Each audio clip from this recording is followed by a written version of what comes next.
ನಮಸ್ಕಾರ.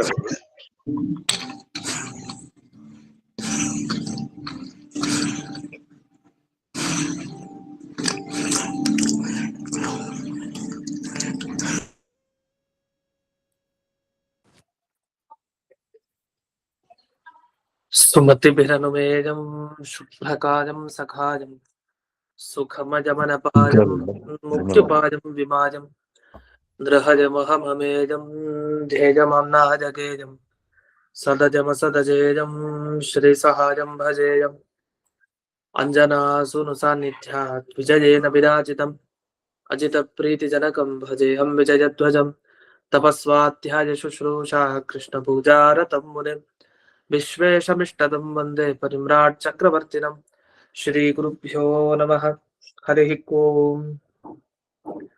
ಜನ್ಮಾದ್ಯಸ್ಯ ಯತೋನ್ಮಯಾದಿತರತಶ್ಚಾರ್ಥೇಷ್ವಭಿಘ್ನಸ್ವರಾಟ್ ತೇನೇ ಬ್ರಹ್ಮ ಹೃದಯ ಆದಿಕವಯೇ ಮುಖ್ಯಂತಿ ಜಂ ಸೂರಯಃ ತೇಜೋ ಪಾರಿಮೃತಾಂ ಯಥಾ ವಿನಿಮಯೋ ಯತ್ರ ತ್ರಿಸರ್ಗೋ ಮೃಷಾ ಧಾಮ್ನಾ ಸ್ವೇನ ಸದಾ ನಿರಸ್ತಕುಹಕಂ ಸತ್ಯಂ ಪರಂ ಧೀಮಹಿ.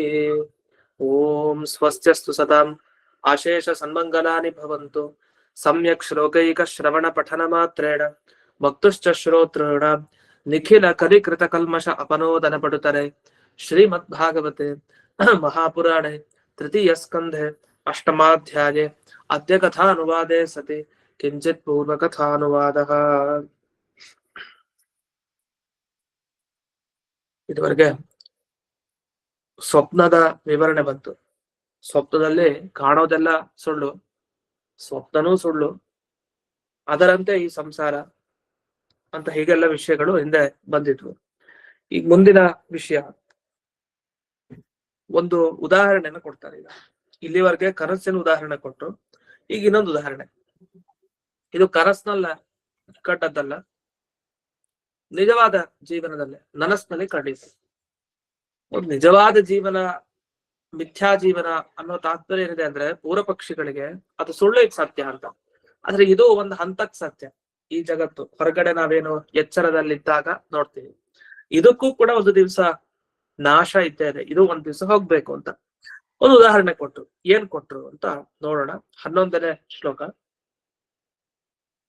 ಯಥಾ ಜಲೇ ಚಂದ್ರಮಸಃ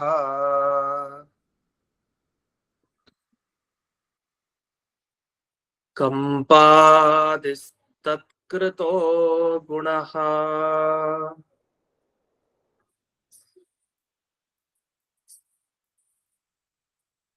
ದೃಶ್ಯತೆ ಸನ್ನಪಿ ದ್ರಷ್ಟುಃ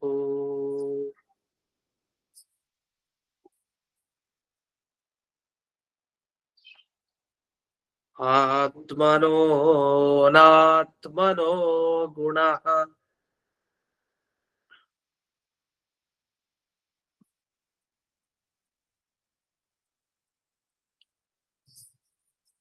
ಇವ್ರೇನ್ ಹೇಳಿಕ್ ಹೋಗ್ತಾರೆ ಅಂದ್ರೆ ಸಂಸಾರ ಅನ್ನೋದೇ ಸುಳ್ಳು ಜೀವರಿಗೆ ಅಂತ ಪೂರ್ವ ಪಕ್ಷಿಗಳು ಪ್ರಶ್ನೆ ಮಾಡೋರು ಹೇಳ್ತಾರೆ. ಯಾಕೆ ಅಂದ್ರೆ ಈಗ ನೋಡಿ, ಜೀವರೆಲ್ಲ ತಾವೇ ಮಾಡೋದೆಲ್ಲ ಅಂತ ಅನ್ಕೊಳ್ತಾರೆ. ವಸ್ತುತಃ ತಾವೇ ಎಲ್ಲ ಮಾಡ್ತಾರೆ ಅಂತ ಅನ್ಕೊಂಡ್ರೆ ಏನರ್ಥ? ಅವರಿಗೆ ಪ್ರತಿಯೊಬ್ಬರಿಗೂ ಸ್ವಾತಂತ್ರ್ಯ ಜ್ಞಾನ ಇದೆ. ನಾನೇ ಸ್ವತಂತ್ರ, ಯಾವುದೇ ಕೆಲಸ ಮಾಡ್ಬೇಕಾದ್ರೂ ನಾನ್ ಹೇಗ್ ಅನ್ಕೊಳ್ತೀನೋ ಆ ರೀತಿನೇ ಮಾಡೋದು ನಾನು, ಇನ್ನೊಬ್ಬರ ಅಧೀನವಾಗಿ ನಾನಿಲ್ಲ ಅಂತ ಯಾರಿಗೆ ಜ್ಞಾನ ಇರುತ್ತೋ ಅಂಥವನ್ಗೆ ನಾನೇ ಸ್ವತಂತ್ರ ಅನ್ನುವ ಈ ಭ್ರಮೆ ಇರತ್ತೆ ಅಂತ ಹೇಳ್ತಾರೆ. ಅಂದ್ರೆ ಅಭಿಪ್ರಾಯ, ಜೀವರು ಯಾರಿಗೂ ಸ್ವಾತಂತ್ರ್ಯ ಇಲ್ಲ, ಜೀವರೆಲ್ಲರೂ ಕೂಡ ಇನ್ನೊಬ್ಬರ ಅಧೀನ, ದೇವರ ಅಧೀನ ಅಂತ ನಮಗ್ ಗೊತ್ತು. ಯಾಕಂದ್ರೆ ನಾವು ಏನ್ ಅನ್ಕೊಳ್ತೀವೋ ಅದು ಆಗ್ತಾ ಇರಲ್ಲ, ಯಾವ್ದು ಅನ್ಕೊಳಲ್ವೋ ಅದೆಲ್ಲ ಆಗ್ತಾ ಇರತ್ತೆ. ಈ ತರ ಆಗತ್ತೆ ಜೀವನದಲ್ಲಿ. ಇದು ಪ್ರತಿ ಸಲ ಅಂತಲ್ಲ, ಆದ್ರೆ ಹೆಚ್ಚು ಹೀಗೆ ನಡೆಯುತ್ತೆ. ಆದ್ರಿಂದ ಏನಾಯ್ತು, ನಾವು ಸ್ವತಂತ್ರರು ಯಾವಾಗ್ಲೂ ಅನ್ನೋದು ತಪ್ಪು. ಅಂತ ಯಾವಾಗ್ಲೂ ಒಮ್ಮೆ ಸ್ವತಂತ್ರರು ಅಂತ ಅದ್ ಹೇಳೋದು ತಪ್ಪು. ಯಾಕೆ? ಹಾಗ್ ನಿಮಗ್ ಸ್ವಾತಂತ್ರ್ಯ ಇದ್ರೆ ಯಾವಾಗ ಇರ್ಬೇಕಾಗಿತ್ತು, ಯಾವಾಗಲೂ ಹಾಗಿಲ್ಲ. ನಾವು ಯಾವ್ದೋ ಕೆಲವು ಟೈಮ್ ನಲ್ಲಿ ಮಾತ್ರ ನಾವು ಮಾಡಿದ್ವಿ ಅಂತ ಅನ್ನಿಸ್ತಾ ಇರತ್ತೆ ನಮ್ಗೆ. ವಸ್ತುತಃ ಆ ಹಕ್ಕು ಪೂರ್ತಿಯಾಗಿಲ್ಲ, ಏನೋ ದೇವ್ರೆ ಆಗ ಹಕ್ಕು ಕೊಟ್ಟಿರ್ತಾನೆ ಅನ್ಸುತ್ತೆ. ದತ್ತ ಸ್ವಾತಂತ್ರ್ಯ ಒಂದೆರಡು ನಿಮಿಷದಲ್ಲಿ ಕೊಟ್ಟು ನೋಡ್ತಾರೋ ಏನೋ, ಆದ್ರೆ ಅದು ಕೂಡ ಪ್ರೇರಣೆ ಹಿಂದೆ ಇದ್ದೇ ಇರ್ತಾನೆ. ಅಂತೂ ಭಗವಂತ ಜೊತೆಗೆ ಇರಲೇಬೇಕು ಯಾವಾಗ್ಲೂ ಪ್ರತಿಯೊಂದು ಕೆಲಸದ ಹಿಂದೆ. ಈ ಸ್ವಾತಂತ್ರ್ಯ ಜೀವನದಲ್ಲಿ ಇದೆ ಅಂತ ತಿಳ್ಕೊಂಡ್ರೆ ಆಗ ಅಂಥವ್ರಿಗೆ ಭ್ರಮೆ ಇದೆ ಅಂತ. ಯಾಕೆ ಸ್ವಾತಂತ್ರ್ಯ ಇಲ್ಲ, ಇಲ್ದೇ ಇರೋದನ್ನ ಇದೆ ಅಂತ ತಿಳ್ಕೊಂಡ್ರೆ ಅದನ್ನ ಭ್ರಮೆ ಅಂತಾನೆ ಕರೀತಾರೆ. ಹಗ್ಗವನ್ನ ನೋಡಿ ಹಾವಿರ್ಲಿಲ್ಲ, ಹಾವಿದೆ ಅಂತ ತಿಳ್ಕೊಳ್ತಾನೆ, ಅದ್ ಭ್ರಮೆ. ಹಾಗೆ ಕಪ್ಪೆ ಚಿಪ್ಪು ನೋಡಿ ಬೆಳ್ಳಿ ಅಂತ ತಿಳ್ಕೊಳ್ತಾನೆ, ಬೆಳ್ಳಿ ಇಲ್ಲ ಅದ ತಿಳ್ಕೊಳ್ತಾನೆ, ಅದನ್ನ ಭ್ರಮೆ. ಹಾಗೆ ಜೀವನಲ್ಲಿ ಸ್ವಾತಂತ್ರ್ಯ ಇಲ್ಲ ಆದ್ರೆ ಇದೆ ಅಂತ ತಿಳ್ಕೊಳ್ತಾನೆ, ಅದರಿಂದ ಆ ತರ ಆಯ್ತು ಭ್ರಮೆ ಅಂತ. ಹೇಗೆ ಸ್ವಾತಂತ್ರ್ಯ ಒಂದು ಭ್ರಮೆ ಅಂತ ಒಪ್ತಿರಲ್ಲ, ಅದ್ ಸುಳ್ಳು ಅಂತ ಹೇಗೆ ಒಪ್ತಿರಲ್ಲ ಅಂದ್ರೆ ಆ ಸ್ವಾತಂತ್ರ್ಯ ಅನ್ನೋದು ನಮ್ಗೆ ಏನು ಜ್ಞಾತ, ನಮಗೇನ್ ತಿಳಿದಿದೆ ಅದೆಲ್ಲ ಮೂಲವಾಗಿ ಭ್ರಾಂತಿ ಕಾರಣ, ಅದಕ್ಕೆ ಭ್ರಮೆನೇ ಕಾರಣ ಅಂತ ಏನ್ ಹೇಳ್ತೀವಿ. ಆತರ ನಮ್ಮ ಪ್ರತಿಯೊಂದು ಗುಣ, ಅದು ಸುಖ ಆಗ್ಲಿ ದುಃಖ ಆಗ್ಲಿ ಆನಂದ ಆಗ್ಲಿ, ಅಂದ್ರೆ ಸುಖ ಇನ್ನೊಂದು ಆನಂದ ಮೋಕ್ಷ ಸುಖ, ಅಥವಾ ಯಾವುದೇ ಈಗಿನ ಸುಖ ಆಗ್ಬೋದು ಲೌಕಿಕ, ಅದು ಲೌಕಿಕ ಪಾರತ್ರಿಕ ಸುಖಗಳು ಯಾವ್ದ್ಯಾವ್ದಿದೆಯೋ ಎಲ್ಲವೂ ಕೂಡ ಏನಂದ್ರೆ ಸುಳ್ಳು ಅಂತ ಹೇಳ್ತಾರೆ. ಯಾಕೆ ಎಲ್ಲದಕ್ಕೂ ಮೂಲ ಯಾವುದು? ಭ್ರಾಂತಿ, ಭ್ರಮೆ ಅಷ್ಟೇ. ನಾವ್ ಅನ್ಕೊಂಡಿದೀವಿ ನಮ್ಗೆ ನಿಜವಾಗ್ಲೂ ಸುಖ ಇದೆ ದುಃಖ ಇದೆ, ನಿಜವಾಗ್ ನಮ್ಗೆ ಸುಖನೂ ಇಲ್ಲ ದುಃಖನೂ ಇಲ್ಲ. ಹೇಗ್ ನಮಗ್ ಸ್ವಾತಂತ್ರ್ಯ ಇಲ್ವೋ ಅದೇ ತರ ಇದೂ ಇಲ್ಲ ಅಂತ. ಹಾಗಾದ್ರೆ ಜೀವನಿಗೆ ಕಾಣುವಂತ ಯಾವ ಯಾವ ಸುಖ ಇದೆ ಎಲ್ಲವೂ ಸುಳ್ಳು ಸುಳ್ಳು. ಸರಿ, ಎಲ್ಲಾನು ಸುಳ್ಳು ಅಂದ್ರೆ ಮತ್ ಜೀವ ಇದ್ದೇನ್ ಮಾಡ್ಬೇಕು? ಆ ಜೀವನೇ ಇಲ್ವಲ್ಲ, ಮೊದಲು ಧರ್ಮಿನೇ ಇಲ್ಲ. ಹೇಗಂದ್ರೆ ಮಾವಿನ ಹಣ್ಣೇ ಇಲ್ಲ, ಇನ್ ರಸ ಸಿಹಿನೋ ಕಹಿನೋ ಅದು ಬೇರೆ ವಿಷಯ. ಹಣ್ಣೇ ಇಲ್ಲ ಅಂದ್ರೆ ರಸ ಸಿಹಿ ಆಗಿದ್ಯೋ ಕಹಿ ಆಗಿದ್ಯೋ ಅನ್ನೋ ಚಿಂತೆ ಯಾಕೆ? ಧರ್ಮಿ ಬೇಕಲ್ಲ. ವಸ್ತುನೇ ಇಲ್ಲ ಅಂದ್ಮೇಲೆ ಆ ವಸ್ತುವಿನಲ್ಲಿ ಈ ಗುಣ ಇದೆಯಾ ಆ ಗುಣ ಇದೆಯಾ, ಅದು ಸುಳ್ಳ ಅದು ಸತ್ಯ ಅನ್ನೋ ವಿಚಾರ ಹೇಗೆ ದೂರ ಅಲ್ವಾ ಅಂತ. ಈ ತರ ಎಲ್ಲ ಬಂದಾಗ ದೃಷ್ಟಾಂತ ಕೊಟ್ಟು ಇದನ್ನ ಹೇಳ್ತಾರೆ. ಹಾಗಲ್ಲ, ಅಪಾರ್ಥ ಮಾಡ್ಕೊಂಡಿದ್ದಾರೆ ಈ ತರ ಅಲ್ಲ ಅಂತ ಭಾಗವತದ ಈ ಪದ್ಯದಲ್ಲಿ ಇಷ್ಟು ವಿವರಣೆ ಕೊಟ್ರು ಈ ಪದ್ಯ ಯಾಕೆ ಬಂತು ಅನ್ನೋದಕ್ಕೆ. ಈಗ ನೀರ್ನಲ್ಲಿ ಜಲೆ ಅಂತ ಶುರು ಮಾಡ್ತಾರೆ. ಚಂದ್ರಮಸಃ ಕಂಪಾದಿ. ನೀರ್ನಲ್ಲಿ ನಾವು ಚಂದ್ರನನ್ನು ನೋಡ್ತೀವಿ, ಯಾವಾಗ ಮೇಲಿನ ಚಂದ್ರದ ಪ್ರತಿಬಿಂಬ ನೀರ್ನಲ್ಲಿ ಮೂಡಿದೆ ಅಂತ ಅರ್ಥ. ಆ ನೀರಲ್ಲಿ ಯಾವಾಗ ಚಂದ್ರನ್ ನೋಡ್ತೀವಿ, ಆ ಚಂದ್ರ ಅಲುಗಾಡ್ಲಿಕ್ಕೆ ಶುರು ಮಾಡ್ತಾನೆ. ಯಾಕೆ? ನೀರ್ ಅಲ್ಲಾಡ್ತಾ ಇರೋದ್ರಿಂದ ಚಂದ್ರ ಅಲ್ಲಾಡ್ತಾ ಇದ್ದಾನೆ ಅಂತ. ವಸ್ತುತಃ ಅಲ್ಲಿ ನೀರ್ ಅಲ್ಲಾಡ್ತಾ ಇರೋದು, ಆದ್ರೆ ನೀರ್ನಲ್ಲಿ ಚಂದ್ರ ಬಿಂಬ ಕಾಣ್ತಾ ಇರೋದ್ರಿಂದ ಅದೇ ಪ್ರತಿಬಿಂಬ ಅದು ಅಳ್ಳಾಡ್ತಾ ಇರೋ ತರ ಅನ್ನಿಸ್ತಾ ಇದೆ. ಚಲನೆ ಕಂಪನ ಆಗ್ತಾ ಇದೆ, ಆಚೆ ಈಚೆ ಅಲುಗಾಡ್ತಾ ಇದೆ. ವಸ್ತುತಃ ಅದಿಲ್ಲ, ಇಲ್ಲದೆ ಇರೋ ಧರ್ಮ ಅದ್ರಲ್ಲಿ ತೋರ್ತಾ ಇದೆ, ಸುಳ್ಳದು. ಚಂದ್ರ ಆಕಾಶದಲ್ಲಿ ಹೇಗಿದ ನೋಡಿ, ಒಂದೇ ತರ ಇದೆ, ಆಚೆ ಈಚೆ ಅಲ್ಲಾಡಲ್ಲ, ಒಂದೇ ತರ. ಆದ್ರೆ ನೀರ್ ಮೇಲಿರುವಂತಹ ಚಂದ್ರ ಏನ್ ದಡ ದಡ ನೀರ್ ಹೇಗ್ ಅಲ್ಲಾಡ್ತಾ ಇದೆ ಹಾಗೆ ಅಲ್ಲಾಡ್ತಾ ಇರ್ತದೆ. ನಮ್ಗೇನ್ ಅನ್ಸೋದು? ಚಂದ್ರನೇ ಅಲ್ಲಾಡ್ತಾ ಇದ್ದಾನೆ, ಮೇಲಿದ್ದ ಚಂದ್ರ ಒಂದೇ ತರ ಇದ್ದಾನೆ, ಇಲ್ಲಿ ನೀರ್ನಲ್ಲಿ ಕಾಣೋನು ಈ ತರ ಅಲ್ಲಾಡ್ತಾ ಇದ್ದಾನೆ ಅಂತ. ಅದು ವಸ್ತುತಃ ತಪ್ಪು. ಯಾಕೆ? ಚಂದ್ರನಲ್ಲಿ ತನ್ನಲ್ಲಿರೋದಲ್ಲ, ಅದು ನೀರ್ನಲ್ಲಿರೋ ಚಂದ್ರನಲ್ಲಿ. ಯಾಕೆ? ಅದ್ರ ಮೂಲ ನೋಡಿದ್ರೆ ಗೊತ್ತಾಗತ್ತೆ, ಮೇಲಕ್ಕಿಲ್ಲ. ಆದ್ರೆ ಈ ಚಂದ್ರನಲ್ಲಿ ಕಾಣ್ತಾ ಇರೋದ್ರಿಂದ ನಾವೇನು ಊಹೆ ಮಾಡ್ತಾ ಇದೀವಿ ಅಂದ್ರೆ, ಸ್ಪಷ್ಟವಾಗಿ ಗಮನಿಸಿದಾಗ ಓ ನೀರ್ನಲ್ಲಿರೋ ಗುಣ ಇದ್ರಲ್ಲಿ ಕಾಣಿಸ್ತಾ ಇದೆ ಅಷ್ಟೇ, ವಸ್ತುತಃ ನೀರದು ಅಲ್ಲಾಡ್ತಾ ಇರೋದು ಆಚೆ ಈಚೆ ಹೀಗೆ. ಅದೇ ನೀರು ಶಾಂತವಾಗಿದೆ ಅಂತ ಇಟ್ಕೊಂಡು ಸ್ವಲ್ಪನೂ ಅಲ್ಲಾಡ್ತಾ ಇಲ್ಲ, ಆ ಚಂದ್ರ ಒಂದೇ ತರ ಇರ್ತಾನೆ, ಅವನಲ್ಲೂ ಏನು ಬದಲಾವಣೆ ಕಾಣಲ್ಲ. ನೀರ್ ಹೇಗಿರುತ್ತೋ ಹಾಗೆ ಆ ಚಂದ್ರ ಇರ್ತಾನೆ. ಸ್ವಚ್ಛವಾದ ನೀರಿನಲ್ಲಿ ಈ ವಿಷಯ ಹೇಳ್ತಾರೆ. ಜಲೆ ಚಂದ್ರಮಸಃ ತತ್ಕೃತಃ ಕಂಪಾದಿರ್ ಗುಣಸನ್ನಪಿ. ವಸ್ತುತಃ ಚಂದ್ರನಲ್ಲೇ ಅದು ಇದೆ ಅನ್ನೋ ತರ ಕಾಣಿಸ್ತಾ ಇದೆ ಆ ಅಲೆಗಳ ಆಚೆ ಈಚೆ ಹೋದಾಗ, ಆದ್ರೂ ಅದು ಭ್ರಾಂತಿ ಕಲ್ಪಿತ, ಅದು ಭ್ರಮೆ ಅಂತ. ಅವನು ನೀರ್ನಲ್ಲಿ ಇರೋದನ್ನೇ ಚಂದ್ರನಲ್ಲಿ ಕಾಣ್ತಾ ಇದ್ದೀನಿ ಅಂತ ಅಂದ್ಕೊಂಡ್ರೆ ಸರಿಯಾಗಿ ತಿಳ್ಕೊಂಡಿದ್ದಾರೆ ಅಂತ ಅರ್ಥ. ಇಲ್ಲ ಇಲ್ಲ ಚಂದ್ರನೇ ಅಲ್ಲಾಡ್ತಾ ಇದ್ದಾನೆ ಅಂತ ತಿಳ್ಕೊಂಡ ಅಂದ್ರೆ ಆಗ ಅವನ ಜ್ಞಾನ ಭ್ರಮೆ ಅಂತ ಆಗುತ್ತೆ. ಅದೇ ತರಹ ನಮ್ಗೇನಾಗಿದೆ ಅಂದ್ರೆ, ದೇಹದ ಗುಣಗಳೆಲ್ಲ ಇವೆ, ಅದನ್ನೆಲ್ಲ ನಾವೇನ್ ಮಾಡ್ಕೊಳ್ತಾ ಇದೀವಿ, ಇದೆಲ್ಲ ಆತ್ಮನ್ ಗುಣ ಅಂತ ಭ್ರಮೆಗೀಡಾಗ್ತಾ ಇದೀವಿ. ಹೇಗೆ ನೀರ್ನಲ್ಲಿರೋ ಗುಣನ ಚಂದ್ರನ್ ಮೇಲೆ ತಿಳ್ಕೊಂಡು ತಪ್ಪಾಗಿ ನಾವ್ ಅರ್ಥೈಸ್ಕೊಳ್ತಾ ಇದೀವೋ, ಆ ತರ ಇರೋ ಗುಣ ದೇಹದ್ದು ತಿಳ್ಕೊಳ್ತಾ ಇರೋದು ನನಗಾಗ್ತಾ ಇದೆ ಅಂತ ಆತ್ಮನ ತಿಳ್ಕೊಳ್ತಾ ಇದ್ದಾನೆ. ಇದು ಇಲ್ಲಿ ಇರುವಂತಹ ಒಂದು ವ್ಯತ್ಯಾಸ. ಹಾಗಾದ್ರೆ ಅನಾತ್ಮನೋ ಗುಣ ಯಾವುದು ಆತ್ಮ ಅಲ್ಲ ಅಂದ್ರೆ ದೇಹದ ಗುಣ ಯಾವುದು? ಜನನ ಮರಣ ಅಂದ್ರೆ ಸಾಯೋದು ಹುಟ್ಟೋದು, ಇದೆಲ್ಲ ದೇಹದ ಗುಣ. ಅದು ಆತ್ಮ ಅಲ್ಲಿ ಕಾಣ್ತಾ ಇದೆ, ಅಂದ್ರೆ ನಾನೇ ಹುಟ್ಟಿದೆ, ನಾನ್ ಸತ್ತೆ, ನಾನ್ ಸ್ವತಂತ್ರ ಅಂತ. ವಸ್ತುತಃ ಯಾವ್ದು ಆತ್ಮನಲ್ಲಿ ಇಲ್ವೇ ಇಲ್ಲ. ದೇಹದಲ್ಲಿರೋದನ್ನ ತನ್ನಲ್ಲಿ ಕಾಣ್ತಾ ಇದ್ದಾನೆ. ಯಾಕೆ ಈ ರೀತಿ ಆಗ್ತಾ ಇದೆ ಅಂದ್ರೆ ಭಗವಂತನ ಇಚ್ಛೆ ಆಗಿದೆ. ಹಾಗಾಗಿ ನಮ್ಗೆ ತತ್ವಜ್ಞಾನ ಆಗಿಲ್ಲ ಇನ್ನು. ದೇವರ ಇಚ್ಛೆ ಸರಿ ಹೋಗ್ಬೇಕು ನಮ್ಮ ಮೇಲೆ, ಅಂದ್ರೆ ಕೃಪಾ ಕಟಾಕ್ಷ ಬೀರ್ಬೇಕು. ಆಗ ನಮ್ಗೆ ಸರಿಯಾದ ಜ್ಞಾನ ಬಂದು ಆವಾಗ ನಾವು ತಪ್ಪಾಗಿ ಅರ್ಥೈಸ್ಕೊಡಲ್ಲ. ಅವಾಗ ದೇಹದಲ್ಲಿರೋ ಧರ್ಮವನ್ನ ಆತ್ಮನಲ್ಲಿದೆ ಅಂತ ನಾವು ತಿಳ್ಕೊಳಲ್ಲ. ಇಷ್ಟು ವಿಷಯ ಅಲ್ಲಿ ಬಂತು. ಇದಕ್ಕೂ ಒಂದು ಉದಾಹರಣೆಯನ್ನ ಕೊಡ್ತಾರೆ. ಈಗ ಜೀವ ತಾನು ವಸ್ತುತಃ ಜ್ಞಾನ ಸ್ವರೂಪಿ, ಅವನು ಜ್ಞಾನ ಮಯನೇ, ಹಾಗೆ ಆನಂದಮಯನೇ ಜೀವ. ಆದ್ರೆ ದೇವರು ತಾನು ಇಚ್ಛೆ ಪಟ್ಟ ಈ ಜೀವನಕ್ಕೆ ಸ್ವಲ್ಪ ಭ್ರಮೆ ಬರೆಸ್ತೀನಿ ಅಂತ ಹೇಳಿ. ಆ ಜೀವ ಅನ್ಕೊಂಡ ಸ್ವಲ್ಪ ಏನೋ ಅವಕಾಶ ಕೊಟ್ಟ ಹಾಗೆ ದೇವ್ರು ತೋರಿಸ್ತಾನೆ. ಜೀವ ನಾನೇ ಮಾಡ್ಬಿಟ್ಟೆ ಅಂತ ಅನ್ಕೊಳ್ತಾನೆ. ವಸ್ತುತಃ ಇದು ಭ್ರಮೆ. ತಾನು ಸ್ವತಂತ್ರ ಅಂತ ಎಲ್ಲಿವರೆಗೂ ತಿಳ್ಕೊಳ್ತಾನೋ ಅಲ್ಲಿವರೆಗೂ ಅವನು ಈ ಸಂಸಾರದಲ್ಲಿ ಬಿದ್ದಿರ್ತಾನೆ. ನಾಹಂಕರ್ತ ಹರಿಕರ್ತ ಅನ್ನುವ ಜ್ಞಾನ ಬರ್ಲೇಬೇಕು ಅವನಿಗೆ. ಇದು ಬರ್ದೇ ಇದ್ರೆ ಅಲ್ಲಿವರೆಗೂ ಸಂಸಾರದಲ್ಲೇ ಇರ್ತಾನೆ. ಇದು ಹೇಗಾಯ್ತು ಅಂದ್ರೆ ಒಂದು ಉದಾಹರಣೆ ಕೊಡ್ತಾರೆ. ಸತ್ಯ ಅನ್ಲಿಕ್ಕೆ ಸಂಸಾರ ಸತ್ಯ, ದುಃಖ ಅನುಭವಿಸ್ತಾ ಇರೋದು ಸತ್ಯ, ಎಲ್ಲವೂ ಸತ್ಯ, ಯಾವ್ದು ಸುಳ್ಳಿಲ್ಲ. ಜಪಾಕುಸುಮ ಅಂತ ಹೇಳ್ತಾರೆ. ಜಪಾಕುಸುಮ ಅಂದ್ರೆ ಕೆಂಪು ದಾಸವಾಳ ಇದೆಯಲ್ಲ, ಅದಕ್ಕೆ ಕೆಂಪು ದಾಸವಾಳ ಹೂವಿಗೆ ಜಪಾಕುಸುಮ ಅಂತ ಕರೀತಾರೆ. ಈ ಜಪಾಕುಸುಮದ ಹತ್ತಿರಕ್ಕೆ ಒಂದು ಸ್ಫಟಿಕ, ಬಿಳಿ ಬಣ್ಣದ ಸ್ಫಟಿಕ, ಬಿಳಿ ಬಣ್ಣದ್ದೇ ಇರುತ್ತೆ ಸ್ಫಟಿಕ. ಆ ಸ್ಫಟಿಕವನ್ನ ಜಪಾಕುಸುಮದ ಹತ್ರ ಇಟ್ಟಾಗ ಜಪಾಕುಸುಮದ ಸನ್ನಿಧಾನ ಅದಿರೋದ್ರಿಂದ ಏನಾಯ್ತು, ಹತ್ರದಲ್ಲಿರೋ ಸ್ಫಟಿಕದಲ್ಲಿ ಬಿಳಿ ಬಣ್ಣ ಕಾಣ್ತಾ ಇಲ್ಲ, ಕೆಂಪು ಬಣ್ಣ ಕಾಣ್ತಾ ಇದೆ ಸ್ಫಟಿಕದಲ್ಲಿ. ಅವಾಗ ಜನ ಅಂದ್ರು ರಕ್ತ ಸ್ಫಟಿಕ, ನೀವು ನೋಡಿದೀರಾ ಬಿಳಿ ಸ್ಫಟಿಕ ಬಿಟ್ಟು ಇನ್ಯಾವ್ದಾರ ಸ್ಫಟಿಕ ಇದೆ ಇಲ್ಲಿ, ರಕ್ತ ಸ್ಫಟಿಕ ಇದೆ, ಕೆಂಪಾದ ಸ್ಫಟಿಕ ಇದೆ ಇಲ್ಲಿ. ವಸ್ತುತಃ ಕೆಂಪಾದ ಸ್ಫಟಿಕ ಅಂದ್ರೆ ಕೆಂಪಲ್ಲಿ ಇದೆಯಾ ಸ್ಫಟಿಕದಲ್ಲಿ? ಇಲ್ಲ. ಅಲ್ಲಿರೋ ಬಣ್ಣ ಯಾವುದು? ಬಿಳಿ, ಶ್ವೇತ. ಶ್ವೇತ ಗುಣ ಇದೆ ಹೊರತು ರಕ್ತ ಗುಣ ಅದ್ರಲ್ಲಿಲ್ಲ ಸ್ಫಟಿಕದಲ್ಲಿ. ಆದ್ರೆ ಯಾಕೆ ಕಾಣ್ತಾ ಇದೆ? ಆ ಜಪಾಕುಸುಮ ಅಂತ ಕೆಂಪು ದಾಸವಾಳದ ಹೂವನ್ನ ಹತ್ರಕ್ಕೆ ತಗೊಂಬಂದು ಇಟ್ಟಿರೋದ್ರಿಂದ ಕಾಣ್ತಾ ಇದೆ. ಹಾಗಾದ್ರೆ ಸಹಜ ಗುಣ ಅಲ್ಲ ಸ್ಫಟಿಕದ್ದು, ಅಸಹಜ ಅಸ್ವಾಭಾವಿಕವಾದ ಗುಣ ಯಾವುದು? ಕೆಂಪು. ಎಲ್ಲಿವರೆಗೂ ಜಪಾಕುಸುಮ ಹತ್ರಕ್ಕಿರತ್ತೋ ಅಲ್ಲಿವರೆಗೂ ಮಾತ್ರ ಕಾಣುತ್ತೆ. ಜಪಾಕುಸುಮ ಹೊರಗ್ ತೆಗೆದ್ರೆ ಅಲ್ಲಿ ಬಿಳಿ ಬಣ್ಣ ತಾನಾಗೆ ಕಾಣುತ್ತೆ. ಎಲ್ಲಿವರೆಗೂ ಕೆಟ್ಟವ್ರ ಜೊತೆ ಇರ್ತಾನೋ ಕೆಟ್ಟ ಗುಣ ಇರುತ್ತೆ ಒಬ್ಬ ಸಜ್ಜನ. ಎಲ್ಲಿ ಕೆಟ್ಟವ್ರ ಸಂಪರ್ಕ ಬಿಡ್ತಾನೋ ಸಹಜವಾಗಿ ತನ್ನಲ್ಲಿರೋ ಒಳ್ಳೆ ಗುಣಗಳು ಹೊರಗ್ ಬರುತ್ತೆ. ಸಂಸರ್ಗ ದೋಷ ಅಂತ ಹೇಳ್ತಾರಲ್ಲ, ಸಂಪರ್ಕ ಆದಾಗ ದೋಷ ಬರೋದು, ಆ ತರದ್ ಇದಾಯ್ತು. ಆದ್ರೆ ಇಲ್ಲೇನ್ ಮಾಡ್ತಾರೆ ಕೆಲವರು, ಈ ಜೀವನಿಗೆ ಪ್ರಕೃತಿ ಬಂಧನ ಆಗಿದೆಯಲ್ಲ ಇದು ಸುಳ್ಳು ಅಂತ ಹೇಳ್ತಾರೆ. ಆದ್ರೆ ಸಂಸಾರ ಏನು ಜೀವನಕ್ಕಿದೆ ಇದು ಸುಳ್ಳು. ಹೇಗೆ? ಸ್ಫಟಿಕದಲ್ಲಿ ಕೆಂಪು ಬಣ್ಣ ಕಾಣುತ್ತೆ, ನಿಜಾನ ಅದು? ಇಲ್ಲ, ಸುಳ್ಳು. ಹಾಗಂತ ಯಾವ್ದ್ರಿಂದ ಕಾಣ್ತಾ ಇದೆ? ಕೆಂಪು ದಾಸವಾಳ ಇರೋದ್ರಿಂದ ಕಾಣ್ತಾ ಇದೆ. ಅದೇ ತರಹ ಈ ಪ್ರಕೃತಿ ಸಂಬಂಧ ಜೀವನಕ್ಕೆ ಬಂದಾಗ ಇವನು ಸ್ಫಟಿಕದಂತೆ ಇದ್ದಾನೆ, ಯಾರು? ಜೀವ.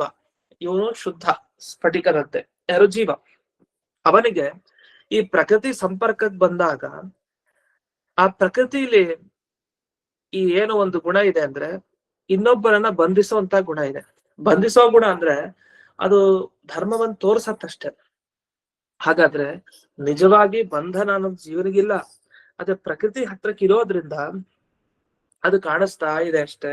ಆದ್ರಿಂದ ಭ್ರಾಂತ್ಯ ಜೀವಸ್ಯ ಸಂಸಾರ, ಜೀವನಿಗೆ ಸಂಸಾರ ಇರೋದೇ ಭ್ರಾಂತಿ ಅಂತ ಹೇಳಿದ್ರು. ಅಂದ್ರೆ ಇವ್ರು ಏನಾಯ್ತು, ನಮ್ಗೆ ತುಂಬಾ ನೆಮ್ಮದಿ ಕೊಡುವಂತಹ ಸಿದ್ಧಾಂತ ಅನ್ಸತ್ತೆ. ಯಾಕೆ? ಸಂಸಾರನೇ ಸುಳ್ಳು ಅಂತ ಹೇಳ್ತಾ ಇದಾರೆ. ನಾವೆಲ್ಲ ಒದ್ದಾಡೋದೇ ಬೇಡ, ಸಂಸಾರ ಸತ್ಯ ಅಂತ ಒಪ್ಪಿಕೊಳ್ಳೋದ್ರಿಂದ ಸಮಸ್ಯೆ, ಅಯ್ಯೋ ಈ ಸಂಸಾರದಿಂದ ಬಿಡುಗಡೆ ಹೇಗೆ ಅಂತ. ಆದ್ರೆ ಸಂಸಾರನೇ ಸುಳ್ಳು ಅಂತ ಹೇಳ್ತಾರೆ ಬೇರೆ ವಾದಿಗಳು. ಅದಕ್ಕೆ ಇವ್ರು ಹೇಳ್ತಾರೆ, ಸರಿ ಸಂಸಾರ ಸತ್ಯ ಅಂತಲ್ಲ ಸುಳ್ಳು ಅಂತ ಹೇಳ್ತೀವಿ. ಸುಳ್ಳು ಅಂತ ಆದ್ಮೇಲೆ ಈ ಸುಳ್ಳಾದ ಸಂಸಾರ ಹೋಗಿಸ್ಲಿಕ್ಕೆ ಯಾಕೆ ಇವ್ನು ಸಾಧನಾನುಷ್ಠಾನ ಮಾಡ್ಬೇಕು? ಯಾಕೆ ಇಷ್ಟು ಜೀವ ಕಷ್ಟ ಪಡ್ಬೇಕು? ಅಯ್ಯೋ ಅದು ಎಲ್ಲ ಸುಳ್ಳು, ಅವನು ಏನ್ ಮಾಡ್ಬೇಕಾಗಿಲ್ಲ, ಜೀವ ಅಯ್ಯೋ ಅವನು ಸುಳ್ಳು ಅಂತ. ಇದು ಎಲ್ಲಿವರೆಗೆ ಅಂದ್ರೆ ದೇವ್ರೊಬ್ನೇ ಸತ್ಯ ಅಂತ ಅಲ್ಲಿವರೆಗೆ ಹೇಳಿ ಮುಗಿಸ್ಬಿಟ್ಟ. ಈ ತರ ಅನೇಕರ ಸಿದ್ಧಾಂತದಲ್ಲಿ ಅನೇಕ ಲೋಪದೋಷಗಳಿಗೆ ಯಾವುದನ್ನು ಸತ್ಯ ಅಂತ ಒಪ್ಲಿಕ್ಕೆ ರೆಡಿನೇ ಇಲ್ಲ. ಯಾವ್ದೋ ಒಂದೇ ಒಂದು ಜಗತ್ತಲ್ಲಿ ಸತ್ಯ ಬ್ರಹ್ಮ ಮಾತ್ರ, ಅದರಲ್ಲೂ ಏನೂ ಇಲ್ಲ. ಅದೇನೋ ಮಾಡ್ಬೇಕಾ? ಅದೇನು ಮಾಡಲ್ಲ, ಅದ್ ಸುಮ್ಮನೆ ಕೂತಿರತ್ತೆ ಅಷ್ಟೇ ಆ ವಸ್ತು. ಈ ತರ ಹೇಳ್ತಾರೆ, ಅದ್ ಜಡ ವಸ್ತು ತರ ನೋಡ್ತಾರ ಅವ್ರು. ಯಾಕಂದ್ರೆ ಬ್ರಹ್ಮನಲ್ಲಿ ಜಡತ್ವ ಇಲ್ಲ ಅಂದ್ರೆ ಏನು? ಚೈತನ್ಯ ಒಪ್ಪಬೇಕು, ಜ್ಞಾನ ಅಂತ. ಜ್ಞಾನ ಒಪ್ಪೋದಂದ್ರೆ ಜ್ಞಾನ ಇದೆಯಾ? ಜ್ಞಾನ ಇಲ್ಲ. ಯಾಕೆ? ಜ್ಞಾನ ಅನ್ನೋದೊಂದು ಗುಣ, ಅದನ್ನ ಒಪ್ಲಿಕ್ಕೆ ಬರಲ್ಲ. ಮತ್ತೇನದು? ಅಜ್ಞಾನ ಅಲ್ದೇ ಇರೋದದು ಅಂತ ಹೇಳ್ತಾರೆ. ಮತ್ತೆ ಸತ್ಯನ ಅಲ್ಲ ಅಲ್ಲ, ಅದು ಅಸತ್ಯ ಅಲ್ದೇ ಇರೋದು. ಸುಳ್ಳು ಅಂತ ನೇರವಾಗಿ ಹೇಳಲ್ಲ. ಸುಳ್ಳು ಅಂದ್ರೆ ಹೇಗೆ? ಸತ್ಯ ಅಲ್ಲದ್ದು ಸುಳ್ಳು ಅಂತ, ಸುಳ್ಳು ಅಂತ ಹೇಳ್ಬಾರ್ದು. ಇನ್ನು ಸತ್ಯ ಅಂದ್ರೇನು? ಸುಳ್ಳು ಅಲ್ದೇ ಇರೋದು ಅಂತ ಹೇಳಿ. ಅಲ್ದೇ ಇರೋದು ಅಂತ ಇಲ್ಲ ಇಲ್ಲ ಅನ್ನೋ ತರ ವರ್ಣನೆ ಮಾಡ್ತಾ ಹೋಗ್ತಾರೆ. ಅದರಿಂದ ಭಗವಂತ ಸರ್ವೋತ್ತಮನ? ಅಲ್ಲ. ಅಸರ್ವೋತ್ತಮ ಅಲ್ಲ ಅಷ್ಟೇ. ಹರಿ ಸರ್ವೋತ್ತಮ ಅಲ್ಲ ಇವ್ರ ಪ್ರಕಾರ. ಹರಿ ಅಸರ್ವೋತ್ತಮ ಅಲ್ಲ. ಮತ್ತೆ ವಾಯು ಜೀವೋತ್ತಮ ಅದೇ, ವಾಯು ಅಜೀವೋತ್ತಮ ಅಲ್ಲ. ಈ ತರ ಹೇಳ್ದಾಗಾಯ್ತು ಲೆಕ್ಕದಲ್ಲಿ. ಆದ್ರೆ ಇದ್ಯಾವುದು ಸರಿ ಇಲ್ಲ. ಯಾಕೆ? ಒಂದು ಸಂಸಾರವನ್ನ ಭ್ರಾಂತಿ ಅಂತ ಹೇಳ್ಬೇಕು ಅಂದ್ರೆ ಏನ್ ಕಾರಣ ಇದೆ ನಿಮ್ಮ ಹತ್ರ? ಅದು ಈ ಸಂಸಾರ ಅವಿದ್ಯೆಯಿಂದ ಕಾಣಿಸ್ತಾ ಇದೆ ಅಷ್ಟೇ. ಹಿಂದಿನ ಪಾಠಗಳಲ್ಲಿ ಬಂತು, ಈ ಜಗತ್ತು ಅವಿದ್ಯೆಯಿಂದ ಕಾಣ್ತಾ ಇದೆ. ಹೇಗೆ? ಮುಂದೆ ಹಗ್ಗ ಇದ್ರು ಹಗ್ಗದ ಅಜ್ಞಾನ ಇದೆ ಅವನಿಗೆ, ಹಾಗಾಗಿ ಅದು ಹಾವು ಅಂತ ಕಾಣ್ತಾ ಇದೆ. ಈ ಜಗತ್ತು ಇಲ್ದೆ ಹೋದ್ರು ಇದೆ ಅಂತ ಕಾಣ್ತಾ ಇದೆ ಬ್ರಹ್ಮನಲ್ಲಿ, ಪರಮಾತ್ಮನಲ್ಲಿ. ಯಾವ್ದ್ರಿಂದ ಹೀಗೆ ಕಾಣ್ತಾ ಇದೆ ಅಂದ್ರೆ ಅವಿದ್ಯೆಯಿಂದ, ಅಜ್ಞಾನ. ಆ ವಿದ್ಯೆಗಷ್ಟು ಶಕ್ತಿ, ಅದೇ ಜಗತ್ತನ್ನ ಸೃಷ್ಟಿ ಮಾಡಿ ತೋರಿಸ್ತಾ ಇದೆ ಅಷ್ಟೇ. ವಾಸ್ತವಿಕವಾಗಿ ಇದ್ಯಾವುದೂ ಇಲ್ಲ ಅಂತ. ಸರಿ, ಇದೆಲ್ಲ ಹೇಳಿ ಏನ್ ಹೇಳಿಕ್ ಹೊರಟ್ರು ಅಂದ್ರೆ, ಈಗ ಸ್ವಪ್ನದಲ್ಲೂ ಕೂಡ ಏನ್ ಸಮಸ್ಯೆ ಆಯ್ತು? ಸ್ವಪ್ನದಲ್ಲಿ ಕಾಣೋ ಪ್ರತಿಯೊಂದು ಪದಾರ್ಥ ಯಾವ್ದ್ರಿಂದ ಹುಟ್ಟೋದು? ಆಯಾಯ ಜೀವರ ಮನಸ್ಸಿನ ಸಂಸ್ಕಾರಗಳಿಂದ ಹುಟ್ಟುತ್ತೆ. ಸಂಸ್ಕಾರದಿಂದ ಹುಟ್ಟೋದು ಅಂತ ನೀವು ಹೇಗ್ ಹೇಳ್ತೀರಿ? ಸ್ಪಷ್ಟವಾಗಿಲ್ಲ ಅಲ್ಲಿ. ಯಾಕೆಂದ್ರೆ ಇದು ಸಂಸ್ಕಾರದಿಂದ ಹುಟ್ಟೋದು ಅಂದ್ರೆ ಕಣ್ಣಿಗಷ್ಟು ಸ್ಪಷ್ಟವಾಗಿ ಕಾಣಲ್ಲ. ಅಷ್ಟೇ ಅಲ್ಲ, ಅದ್ರಿಂದ ಏನು ಉಪಯೋಗ ಇಲ್ಲ.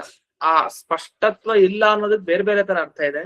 ಕನಸಲ್ಲಿ ಕಾಣೋ ಪದಾರ್ಥ, ಈಗ ಒಂದು ಆನೆ ನೋಡಿದ್ವಿ ಕನಸಲ್ಲಿ, ಹೊರಗಡೆ ಕಾಣುವಂತ ಆನೆಗೂ ಕನಸಲ್ಲಿ ಕಾಣುವಂತ ಆನೆಗೂ ವ್ಯತ್ಯಾಸ ಇಲ್ವಾ? ಹಾಗಾದ್ರೆ ಹೊರಗಡೆ ಇರೋ ಸ್ಪಷ್ಟತ್ವಕ್ಕೂ ಒಳಗಡೆ ಇರೋ ಅಸ್ಪಷ್ಟತ್ವಕ್ಕೂ ಸ್ಪಷ್ಟ ವ್ಯತ್ಯಾಸ ಇದೆ. ಇನ್ನು ಹೊರಗಡೆ ಒಂದು ಲೋಟ ನೋಡಿದ್ವಿ, ಒಳಗಡೆ ಕನಸದಲ್ಲಿ ನೋಡಿದ್ವಿ. ಆ ಒಳಗಡೆ ಕನಸದಲ್ಲಿ ಏನ್ ನೋಡಿದ್ವಲ್ಲ, ಅದು ನೀರ್ ಕೊಡ್ಲಿಕ್ಕೆ ಆಗತ್ತಾ? ಇಲ್ಲ. ಅದರಿಂದ ಏನ್ ಪ್ರಯೋಜನ ಇಲ್ಲ. ಹೀಗೆ ಈ ಎರಡನೇ ದೃಷ್ಟಾಂತವನ್ನ ಕೊಟ್ಟಿದ್ ಯಾಕೆ ಅಂದ್ರೆ, ಇದೆಲ್ಲ ಸುಳ್ಳು. ಕನಸು ಹೇಗ್ ಸುಳ್ಳು ಹಾಗೆ ಇದು ಸುಳ್ಳು ಅಂತ. ವಸ್ತುತಃ ಅದಲ್ಲ. ಯಾಕೆಂದ್ರೆ ಈ ಆಕಾಶದಲ್ಲಿ ಕಾಣುವಂತಹ ಚಂದ್ರ ಸತ್ಯ, ನೀರಲ್ಲಿ ಕಾಣುವಂತಹ ಚಂದ್ರ ಸತ್ಯ, ನೀರು ಸತ್ಯ. ಏನು ಸುಳ್ಳು? ಆ ನೀರ್ ತರ ಓಡಾಡ್ತಾ ಇದೆ ಆ ಚಂದ್ರ ಅನ್ನೋದು ಸುಳ್ಳು ಅಷ್ಟೇ. ಒಂದು ಧರ್ಮ ಅಷ್ಟೇ ಸುಳ್ಳು, ಮಿಕ್ಕಿದ ವಸ್ತು ಎಲ್ಲ ಸತ್ಯ. ಹಾಗೆ ಈ ಕನಸಿನಲ್ಲಿ ಎಲ್ಲ ಪದಾರ್ಥವೂ ಸತ್ಯ. ಏನು ಸುಳ್ಳಾಗಿದೆ ಅಲ್ಲಿ? ನಮ್ಮಲ್ಲಿ ಸಂಸ್ಕಾರ ಇದ್ದದ್ ಸತ್ಯ, ಆನೆ ಕಣ್ಣಿದ್ ಸತ್ಯ. ಕಣ್ಣಿನ್ ನೋಡಿದ್ವಾ? ಕಣ್ಣಿನ್ ನೋಡದೆ ಇರ್ಬೋದು, ಮನಸ್ಸಿನ ನೋಡಿದೀವಿ ಅಂತ ಅರ್ಥ. ಕನಸಿನಲ್ಲಿ ಯಾವ ಇಂದ್ರಿಯದಿಂದ ನಾವು ಕನಸನ್ನು ನೋಡೋದು ಅಂತಂದ್ರೆ ಈ ಮನಸ್ಸಿನಿಂದ. ಯಾಕೆ? ಕಣ್ಣು ಕಿವಿ ಎಲ್ಲವೂ ತನ್ನ ಕೆಲಸ ಮುಕ್ತಾಯ ಮಾಡಿರುತ್ತೆ, ಯಾವ್ದು ಎಚ್ಚರ ಇರೋಲ್ಲ. ಮತ್ ಯಾವ್ದನ್ನ ನೋಡ್ಬೇಕು? ಕಣ್ ತೆಗೆದ್ ನೋಡಿದ್ರೆ ಅವ್ನಿಗೆ ಎಚ್ಚರ ಆಗ್ಬಿಡತ್ತೆ, ಅವ್ನ್ ಕನಸನ್ನೇ ಕಾಣ್ಲಿಕ್ಕೆ ಸಾಧ್ಯ ಇಲ್ಲ. ಕಣ್ ಮುಚ್ಕೊಂಡಿರ್ಬೇಕು. ಕಣ್ ಮುಚ್ಚಿದ್ದಾಗ ಕಾಣೋದು ಅಂದ್ರೆ ಇದೇನರ್ಥ? ಕಣ್ ಮುಚ್ಚಿರ್ತಾನಂತೆ ಆದ್ರೆ ಕಾಣ್ತಾನಂತೆ. ಇದೆಂಥ ವಿರುದ್ಧ.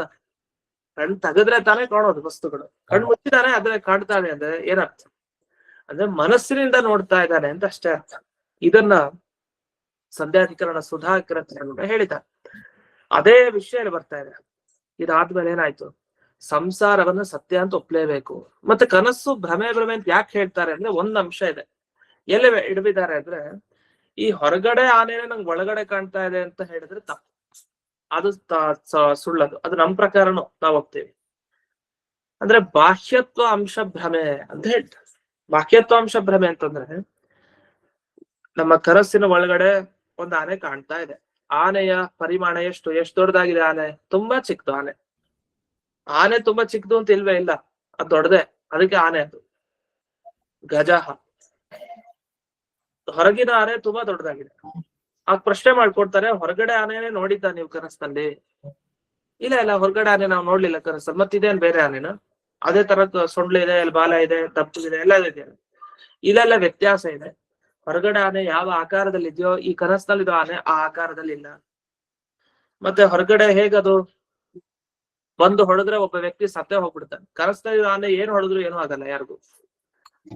ಈ ತರ ಎಲ್ಲ ಹೊರಗಿನ ವಸ್ತುವಿಗೂ ಒಳಗಡೆ ಕಾಣೋ ವಸ್ತುವಿಗೂ ತುಂಬಾ ವ್ಯತ್ಯಾಸ ಇದೆ. ಕಾಣ್ತಾ ಇರೋದು ಆನೆ ಅನ್ನೋ ಶಬ್ದದಿಂದ ಕರೀತಾ ಇರೋದಷ್ಟೇ ಆ ವಸ್ತುನ. ಇಷ್ಟೆಲ್ಲ ವ್ಯತ್ಯಾಸ ಇದೆ.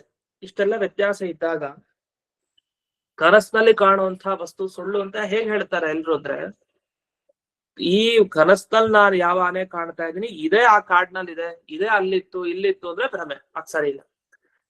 ಅದರ ತರ ಇಲ್ಲಿದೆ ಅಂತ ಹೇಳ್ಬೋದು, ಅದೇ ಇಲ್ಲಿ ಇದೆ ಅಂತ ಹೇಳುತ್ತದೆ. ಅದೇ ಇಲ್ಲಿ ಅನ್ನೋ ತಾದಾತ್ಮ್ಯ ಅಂಶ ಏನಿದೆ, ಆ ಒಂದೇ ಅನ್ನೋ ಅಭೇದ ಅಂಶ ಅಂತ ಕರಿತೀವಿ, ಅದು ಭ್ರಮಾತ್ಮಕ, ಅದ್ ಸರಿ ಇಲ್ವಾ ಅಂತ ನಮ್ಮ ಸಿದ್ಧಾಂತನು ಹಾಗೆ. ಅಂತೂ ಸಂಸಾರಸ್ಯ ಸತ್ಯತ್ವಂ ದುಷ್ಪ್ರತಿವಾದಂ, ಸಂಸಾರವನ್ನೇ ಸತ್ಯ ಅಂತ ಹೇಳಿದ್ರೆ ಯಾರು ಇದನ್ನ ಖಂಡನೆ ಮಾಡ್ಲಿಕ್ಕೆ ಸಾಧ್ಯ ಇಲ್ಲ ಅಂತ ಇಷ್ಟನ್ನ ವಿವರಣೆಯಾಗಿ ಇಲ್ಲಿ ಟಿಪ್ಪಣಿಗಳಲ್ಲೆಲ್ಲ ಕೊಟ್ಟಿದ್ದಾರೆ. ಆದ್ರಿಂದ ಜೀವನ, ಈ ಸಂಸಾರ ಏನಿದೆ, ಈ ಸಂಸಾರ ಬಹಳ ಸತ್ಯ. ಯಾಕೆಂದ್ರೆ ಈ ವಿಷಯದಲ್ಲಿ ಪ್ರಮಾಣನೂ ಇದೆ, ಸಾಕ್ಷಿ ಪ್ರಮಾಣ ಇದೆ. ನಮಗ್ ಗೊತ್ತಿದೆ ನಾವು ಸಿಕ್ಕಾಕೊಂಡಿದೀವಿ, ಕಷ್ಟ ಪಡ್ತಾ ಇದೀವಿ ಈ ಸಂಸಾರದಲ್ಲಿ. ಯಾರು ನನಗ್ ಬಂದಿರೋ ಕಷ್ಟ ಎಲ್ಲ ಸುಳ್ಳು, ಮುಂದ್ ಬರಬಹುದಾದ ಕಷ್ಟಗಳು ಸುಳ್ಳು, ಈಗಿರೋ ಕಷ್ಟ ಸುಳ್ಳು, ಯಾರು ಅನ್ಕೊಳ್ತಾರೆ? ಕಷ್ಟ ಅನುಭವ ಆಗ್ತಾ ಇದೆ, ಹೇಗ್ ಸುಖ ಎಷ್ಟ್ ಚೆನ್ನಾಗಿ ಅನುಭವ ಬರ್ತಾ ಇದೀವಿ, ಕಷ್ಟಗಳು ಅಷ್ಟೇ ಚೆನ್ನಾಗಿ ಅನುಭವಕ್ಕೆ ಬರ್ತಾ ಇದೆ. ಇಷ್ಟೆಲ್ಲ ಅನುಭವ ಇದ್ದು ಇಲ್ಲ, ಶಾಸ್ತ್ರ ಹೇಳ್ತಾ ಇದೆ ಸುಳ್ಳು, ಹಾಗೆ ನಾನು ಸುಳ್ಳು ತಪ್ಕೊಂಡ್ಬಿಡ್ಬೇಕು ಅಂದ್ರೆ ಹೇಗೆ ಒಪ್ಕೊಳ್ಳಿಕ್ ಸಾಧ್ಯ? ಅದರಿಂದ ಅದ್ವೈತ ದರ್ಶನದವರು ಅಥವಾ ಬೇರೆ ದರ್ಶನಕಾರರು ಯಾವ ರೀತಿ ಸ್ವಪ್ನ ಮಿಥ್ಯಾ ಅಂತ ಹೇಳ್ತಾರೆ, ಅದ್ ಸರಿ ಇಲ್ಲ. ಕನಸು ಸತ್ಯನೇ, ಕನಸನ್ನ ಯಾರು ಸುಳ್ಳು ಅಂತ ಹೇಳ್ತಾರೆ? ಕನಸನ್ನ ಹೇಳೋರು ಸುಳ್ಳು, ನೋಡೋರು ಸುಳ್ಳು, ಇವತ್ ಎಲ್ಲಾ ಸುಳ್ಳು ಸುಳ್ಳು ಅಂದ್ರೆ ಏನ್ ಸತ್ಯ? ಆ ದೇವರೊಬ್ಬನೇ ಸತ್ಯ ಅಂತ ಹೇಳ್ತಾರೆ. ಅದೇ ವಸ್ತುತಃ ಇದು ಯಾವ್ದು ಇಲ್ಲ, ಅನುಭವ ವಿರೋಧ ಇದೆ ಇದಕ್ಕೆ. ಅನುಭವ ಅಷ್ಟು ಚೆನ್ನಾಗಿದೆ ನಮ್ಗೆ, ಯಾಕೆಂದ್ರೆ ಎಲ್ಲ ಹೇಳ್ತಾರಲ್ಲ, ಪ್ರತ್ಯಕ್ಷವಾಗಿ ನೋಡಿದ್ರು ಪ್ರಮಾಣಿಸಿ ನೋಡು ಅಂತ ಹೇಳ್ತಾರೆ. ನೋಡಿದ್ರು ಇನ್ನೊಮ್ಮೆ ನೋಡ್ಬೇಕು, ಮತ್ತೆ ಇನ್ನೊಮ್ಮೆ ಪರಿಶೀಲನೆ ಅಗತ್ಯ ಇದೆ. ಹಾಗೆ ಶಾಸ್ತ್ರದ ಅಧ್ಯಯನ ಮೇಲ್ನೋಟಕ್ಕೆ ಮಾಡ್ಬಿಟ್ರೆ ಆಗ ಆ ಭ್ರಮೆ ಬರ್ಲಿಕ್ಕೆ ಅವಕಾಶ ಇದೆ, ಹೌದು ಇದೆಲ್ಲ ಸುಳ್ಳು ಸುಳ್ಳು ಅಂತ ಆ ತರ ಹೇಳ್ತಾರ ಅವ್ರು. ಅದೇ ವಸ್ತುತಃ ವಿಚಾರ ಮಾಡಿದ್ರೆ ಮತ್ತೆ ಇವ್ರೆಷ್ಟು ಸುಳ್ಳು ಹೇಳ್ತಾ ಇದ್ದಾರೆ ಅಂತ ಗೊತ್ತಾಗುತ್ತೆ, ಬೇರೆ ದರ್ಶನಕಾರರು ಈ ತರ. ಇನ್ನು ಮುಂದಿನ ಶ್ಲೋಕ, ಸಂಸಾರ ಸತ್ಯ ಅಂತ ಆಯ್ತು, ಸತ್ಯ ಆದ್ರೆ ನಿವೃತ್ತಿ ಹೇಗೆ ಅಂತ ಪ್ರಶ್ನೆ. ಇದು ಹೊಸ ಪ್ರಶ್ನೆ. ಇದನ್ನೆಲ್ಲ ಜಿಜ್ಞಾಸಾಧಿಕರಣ ನ್ಯಾಯಸುಧಾದಲ್ಲಿ ಹೇಳ್ತಾರೆ ಇದು ವಿಷಯದಲ್ಲ. ಅದನ್ನೆಲ್ಲ ಇಲ್ಲಿ ಭಾಗವತಲ್ಲಿ ಟಿಪ್ಪಣಿಗಳಲ್ಲಿ ಸರಳವಾಗಿ ಅದು ಯಾವ ವಿಷಯ ಬೇಕೋ ಅದನ್ನ ಉದಾಹರಣೆ ತಗೊಂಡು ಹೇಳ್ತಾ ಇದ್ದಾರೆ. ಅದಕ್ಕೆ ವೇದ ಬ್ರಹ್ಮಸೂತ್ರದ ಸಾರ ಭಾಗವತ ಅಂತ ಹೇಳ್ತಾರೆ. ಬ್ರಹ್ಮಸೂತ್ರದ ಸಾರ, ಬ್ರಹ್ಮಸೂತ್ರದ ರಸ ಏನಿದೆ ಆ ರಸ ಭಾಗವತಲ್ಲಿದೆ ಅಂತ. ಭಾರತಾರ್ಥ ವಿನಿರ್ಣಯ, ಭಾರತದ ಅರ್ಥ ಏನಿದೆ ಅದರಿಂದ ಸಿಕ್ಕ ಫಲ ಏನಿದೆ ಆ ಫಲವನ್ನೇ ಭಾಗವತಲ್ಲಿ ನೇರ ಕೊಟ್ಬಿಟ್ಟಿದ್ದಾರೆ, ಹಣ್ಣನ್ನೇ ಕೊಟ್ಬಿಟ್ಟಿದ್ದಾರೆ. ಆ ಹಣ್ಣಿಂದ ರಸ ಬರ್ತಾ ಇದೆ ನಿರಂತರವಾಗಿ, ರಸಭರಿತ ಹಣ್ಣು ಅಂತ. ಅದಕ್ಕೆ ನಿಗಮ ಕಲ್ಪ ತರೋಹೋ ಗಲಿತಂ ಫಲಂ ಅಂತ ಹೇಳ್ತಾನೆ. ಆ ವೇದ ಅನ್ನೋ ಮರದಿಂದ ಬೀಳ್ತು ಈ ಹಣ್ಣು ಅಂತ, ಅದು ಭಾಗವತ. ಅದು ಅಷ್ಟೇ ಅಲ್ಲ, ಶುಕ ಮುಖಾತ್ ಅಮೃತ ದ್ರವ ಸಂಯುತಮ, ದ್ರವ ರಸ ಬಂದ್ಬಿಡ್ತು ಹೊರಗಡೆ. ಯಾಕೆ? ಶುಕಾಚಾರ್ಯನ್ ಬಂತು ಅಂತ. ಹಣ್ಣು ರಸ ಎಲ್ಲಾ ಕೂಡಿ ಭಾಗವತ ಬಂದಿದೆ. ಅದಕ್ಕೆ ಸುಧಾ ಗ್ರಂಥದಲ್ಲಿ ಬರುವಂತ ಅಲ್ಲದಿನ ವಿಷಯಗಳು ಇಲ್ಲಿ ಬಂದ್ಬಿಟ್ಟಿರುತ್ತೆ. ಯಾಕೆ? ಸುಧಾದಲ್ಲಿ ಬಂದಿದೆ ಅಂದ್ರೆ ಅನುವ್ಯಾಖ್ಯಾನದಲ್ಲಿ, ಅನುವ್ಯಾಖ್ಯಾನದಲ್ಲಿ ಇದೆ ಅಂದ್ರೆ ಬ್ರಹ್ಮಸೂತ್ರದಲ್ಲಿ ಇದೆ ಅಂತ ಅರ್ಥ. ಅದೇ ಬ್ರಹ್ಮಸೂತ್ರದ ರಸ ಆಯ್ತು. ವೇದವ್ಯಾಸರೇ ಬರೆದಿದ್ ಭಾಗವತ ಅಂದ್ಮೇಲೆ ಸೇಮ್ ಆ ಗ್ರಂಥದ ಛಾಯೆ, ಅದರ ರಸ ಇದರಲ್ಲಿ ಇದ್ದೇ ಇರುತ್ತೆ. ಯಾಕಂದ್ರೆ ಮುಂದಿನ ಉದಾಹರಣೆಗಳೇನು ಈ ಭಾಗವತದ ಪದ್ಯಕ್ಕೆ ಟಿಪ್ಪಣಿಕಾರರು ಕೊಡ್ತಾ ಹೋಗ್ತಾರೆ, ಅದೆಲ್ಲ ಸುಧಾ ಗ್ರಂಥದಲ್ಲಿ ಬಂದಿರೋ ಮೊದಲನೇ ಜಿಜ್ಞಾಸಾಧಿಕರಣದಲ್ಲಿ. ಅದು ಬಂದಾಗ ನಮ್ಗೆ ಗೊತ್ತಾಗತ್ತೆ, ಅದು ಬಂದಾಗ ಇದ್ರ ನೆನಪಿರ್ಬೇಕಷ್ಟೇ, 3ನೇ ಸ್ಕಂದ ಭಾಗವತದಲ್ಲಿ ಹೀಗ್ ಬಂದಿತ್ತು ಅಂತ. ಸರಿ, ಸಂಸಾರವನ್ನ ಸತ್ಯ ಅಂತಂದ್ರೆ ಸತ್ಯವಾದದ್ದು ಹೇಗ್ ಹೋಗುತ್ತೆ, ನಾಶ ಆಗುತ್ತೆ ಅಂತ ಪ್ರಶ್ನೆ. ಈಗ ನೋಡಿ, ಹಗ್ಗ ಬಂದ್ ನೋಡಿ ಹಾವು ಅಂತ ತಿಳ್ಕೊಂಡ್ವಿ, ಹಾವು ಸುಳ್ಳು, ಅದಕ್ಕೆ ಅಲ್ಲಿಲ್ಲ ಮುಂದಿನ ಕ್ಷಣದಲ್ಲಿ. ಆದ್ರೆ ಹಗ್ಗ ಇದೆಯೋ ಇಲ್ವೋ? ಇತ್ತು ಹಗ್ಗ. ಎಷ್ಟೊತ್ತಿತ್ತು? ಭ್ರಮೆ ಬಂದಾಗ್ಲೂ ಇತ್ತು, ಭ್ರಮೆ ಹೋದಾಗ್ಲೂ ಇತ್ತು, ಯಾವಾಗ್ಲೂ ಇರತ್ತೆ ಸತ್ಯವಾದ ವಸ್ತು, ಅದಕ್ ನಾಶ ಇರಲ್ಲ. ಆದ್ರೆ ನಿಮ್ಮ ಪ್ರಕಾರ ಏನಾಯ್ತು, ಕನಸಿನಲ್ಲಿ ಆನೆ ನೋಡ್ತೀರಿ, ಎಷ್ಟೊತ್ತಿರತ್ತೆ ಆನೆ? ಎಚ್ಚರ ಆಗೋವರ್ಗಿರತ್ತೆ, ಆಮೇಲೆ ಎಲ್ಲೋ ಹೋಯ್ತದು, ಅದ್ರ ಸುಳ್ಳದು ಅಂತ ಹೇಳ್ತಾರೆ. ಯಾವ್ದ್ ಸುಳ್ಳು ಅದು ಕಾಣಿಸಲ್ಲ, ಆಮೇಲೆ ಇರಲ್ಲ ಅದು. ಯಾವ್ದ್ ಸತ್ಯ ಅನ್ನೋದು ಆಮೇಲೂ ಕಾಣುತ್ತೆ ಅಂತ ಹೇಳ್ತಾರೆ. ಈ ತರ ಒಂದು ವಾದ ಮುಂದೆ ಇಡ್ತಾರೆ ನಮ್ಗೆ. ಈ ವಾದಕ್ಕೆ ಏನ್ ಉತ್ತರ ಕೊಡ್ಬೇಕು ಅಂತ ಮುಂದೆ ಭಾಗವತದ ಪದ್ಯದಲ್ಲಿ ಸುಂದರವಾಗಿ ಹೇಳಿದೆ. ಅದೇನು ಅನ್ನೋದನ್ನ ನಾಳೆ ದಿವಸ ನೋಡೋಣ ಅಂತ ಹೇಳ್ತಾ ಇಂದಿನ ತರಗತ ಭಾರತೀಯ ರಮಣ ಮುಖ್ಯ ಪ್ರಾಣಾಂತಕದ ಮೂಲ ಬಾಲಕೃಷ್ಣನಿಗೆ ಅರ್ಪಣೆ ಮಾಡ್ತೇನೆ. ಶ್ರೀಕೃಷ್ಣಾರ್ಥ. ಧನ್ಯವಾದ.